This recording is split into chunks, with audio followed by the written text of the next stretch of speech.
Topic को discuss करने वाले हैं जिसे इंग्लिश ग्रामर का बैकबोन यानी कि रीढ़ की हड्डी कहा जाता है, और उस टॉपिक का नाम है टेंस, जिसे कि हिंदी में हम काल कहते हैं।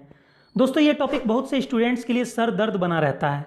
इसकी एक ख़ास वजह यह है कि मोस्ट ऑफ द स्टूडेंट्स इसके रूल्स को रट्टा मारकर इसे सीखने का प्रयास करते हैं। इसके कॉन्सेप्ट को शुरू से, बेसिक से और गहराई से सीखने का प्रयास नहीं करते हैं। अगर आप भी उन्हीं स्टूडेंट्स में से एक हैं जो कि टेंस के रूल्स को रट्टा मारकर सीखना चाहते हैं, तो इस वीडियो को अभी छोड़ दीजिए। और अगर आप टेंस के कॉन्सेप्ट को शुरू से, बेसिक से और गहराई से सीखना चाहते हैं, तो इस वीडियो को शुरू से अंत तक पूरा जरूर देखें। तो दोस्तों, इस टॉपिक का नाम सुनकर ही अधिकतर स्टूडेंट्स टेंस हो जाते हैं, यानी कि टेंशन में आ जाते हैं। लेकिन आपको टेंशन लेने की कोई ज़रूरत नहीं है, क्योंकि टेंशन शब्द जिस रूट वर्ड टेंस से बना है, जिसका कि मतलब होता है स्ट्रेस यानी कि मानसिक तनाव, उसका इंग्लिश ग्रामर के टेंस से दूर दूर तक कोई नाता नहीं है।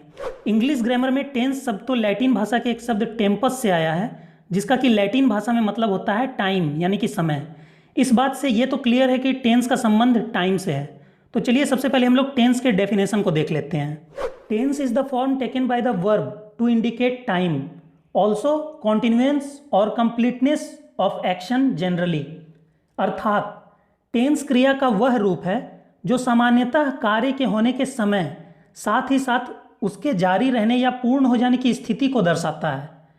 अब चूंकि समय तीन प्रकार के होते हैं, पहला बीता हुआ समय, दूसरा वर्तमान समय यानी कि जो अभी चल रहा है, और तीसरा आने वाला समय।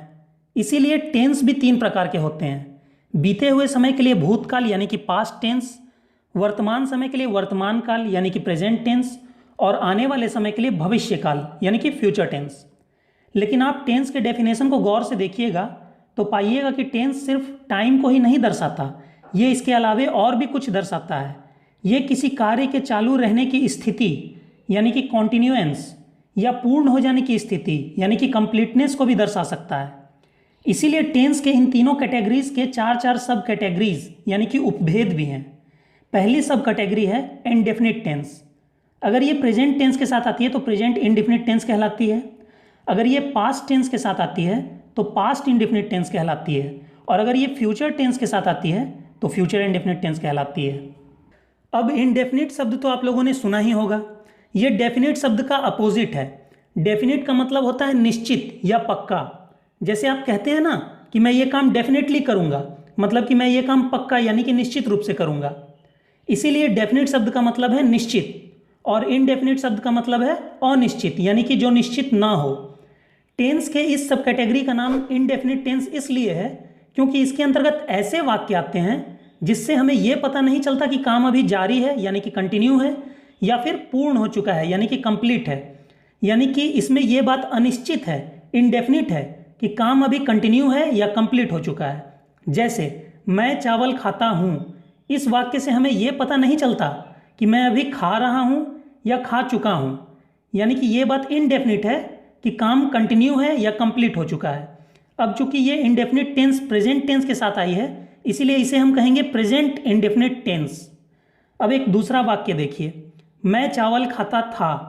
चूंकि ये बीते हुए समय की बात है यानी कि पास्ट टेंस में है, और उसमें ये बात इनडेफिनिट है कि काम पास्ट में कंटिन्यू था यानी कि मैं खा रहा था, या फिर काम पास्ट में कंप्लीट हो चुका था यानी कि मैं खा चुका था, ये बात नहीं पता।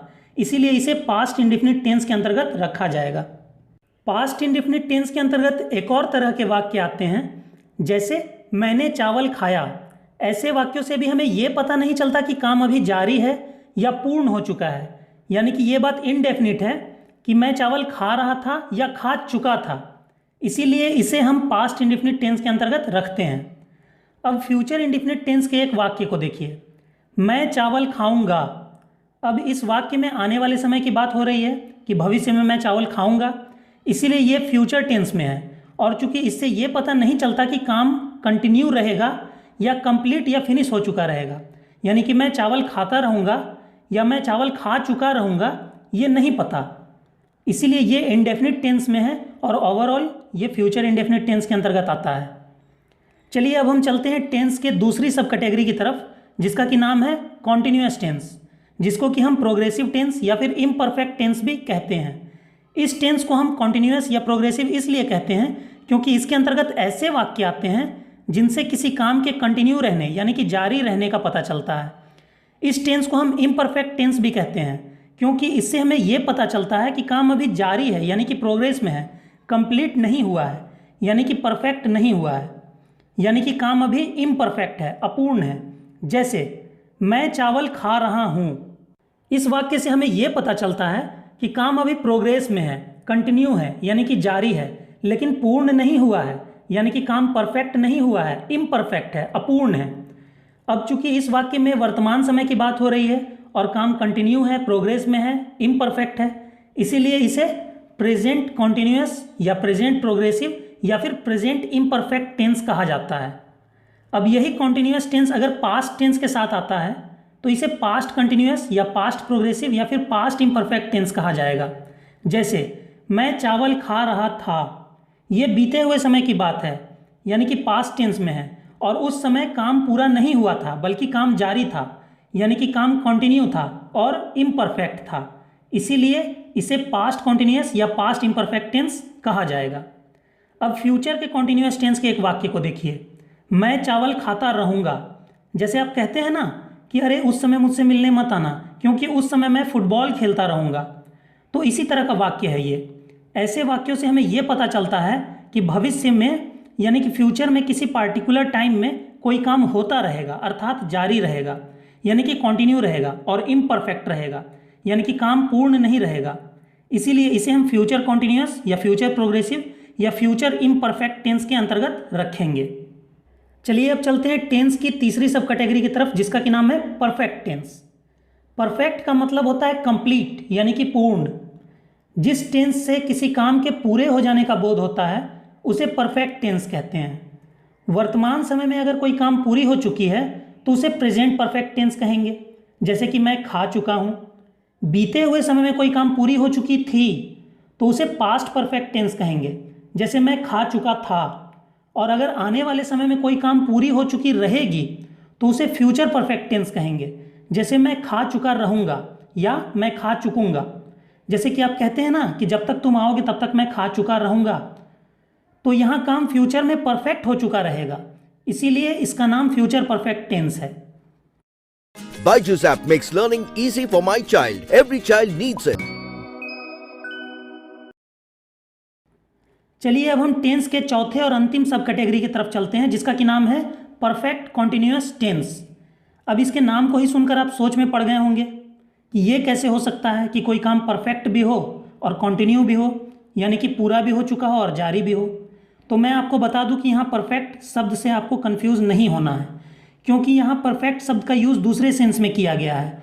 यहाँ परफेक्ट काम नहीं है बल्कि समय है, यानी कि इस टेंस से हमें ये पता चलता है कि काम किसी परफेक्ट यानी कि फिक्स समय से चालू हुआ है और अभी तक जारी है, यानी कि कंटिन्यू है।